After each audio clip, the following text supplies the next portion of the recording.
Hey there, it's McCare. In a previous video, I showed you how to flip a pot if you have old potting soil in there and you want to change it out. Today, I'm going to show you how to feed a pot that you're not going to be repotting. So if you have a plant in there that you don't want to disturb, and I know it looks from there like I don't have a plant in here, but I do. So let me show you that.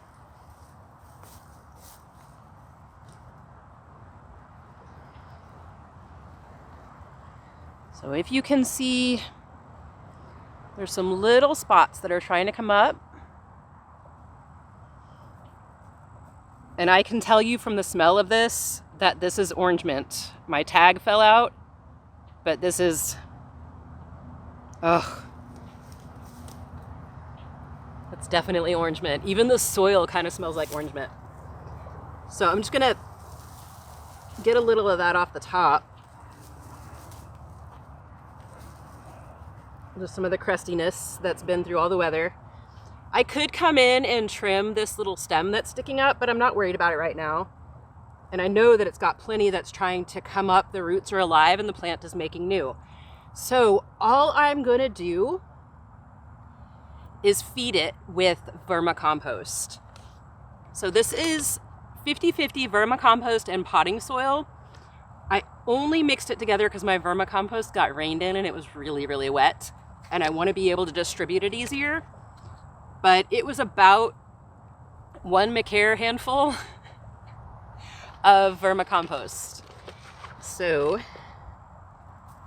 I'm just going to sprinkle that on top. And where I see the little pieces of the plant trying to come up, I'm going to try not to bury those too deeply, but if they get buried, it's okay. They push up through the soil. Mints are going to be pretty tenacious about that kind of thing. All right, get that down in there. Okay.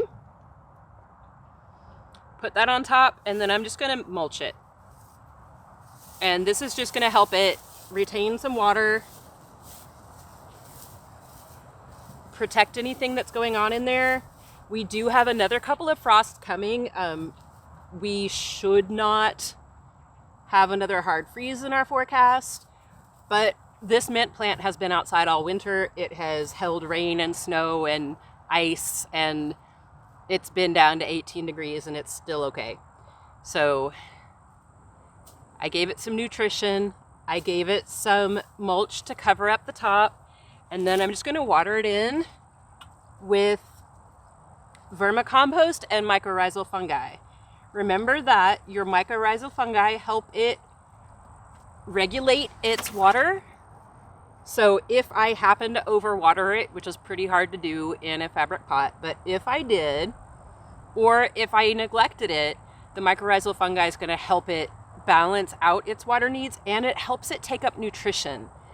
So it's something that you want to go ahead and add in. I don't have a bag to show you, but I'll put a link to the company I buy it from. They're not giving me anything for it. It's good stuff, and I want you to have it, alrighty? So that's all there is to resetting a pot. All right? Later, y'all.